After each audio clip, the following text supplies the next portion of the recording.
Hey guys, Fourpaws here, and today I've got 5 quick tips for making the most out of Powdered Keg, which is Gangplank's newest mechanic.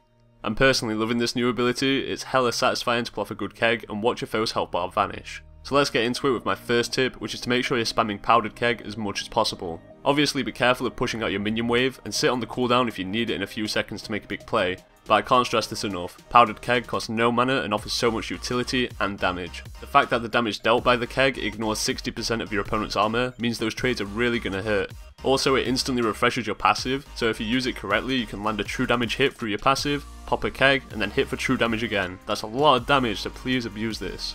Secondly, always have a spare keg set up just for an escape plan. Popping a keg whilst you run back to your turret will result in 2 things. First of all, it will always refresh your passive, like I just mentioned, plus giving you 30% extra movement speed for 2 seconds. This speed boost is often enough to peace out from an incoming gank attempt. And secondly, the keg will be there in case you need a trigger keg to slow or damage your enemies later on through a keg chain. Thirdly, remember to utilise the 3 tiny brushes in the top lane. These are great places to hide away a keg, to be used as that trigger keg or an escape keg, and if your opponents do catch on that you're constantly using the brush, then they can't really do anything about it. They can either face check that brush and risk you popping the keg on them, or burn a ward to gain vision of the keg, which will only be effective if they have a ranged auto attack so they can deny it.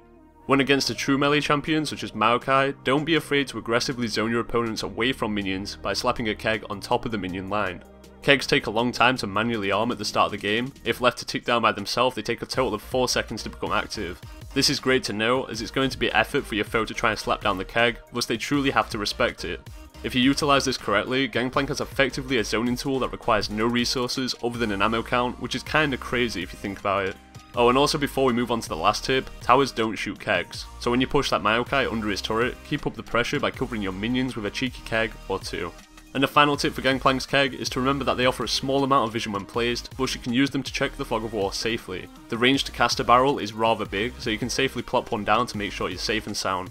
The best brushes to use this trick on are the tiny brushes near Drake and Baron, as the barrel can reveal the whole brush. However, if you're pretty certain that the enemy jungler is setting up his tent for top lane, then slap down a keg in the brush and shoo them off. So that's all for this episode guys. I'm really enjoying the new Gangplank and I might do a tip top guide for him down the line, we'll see how that turns out.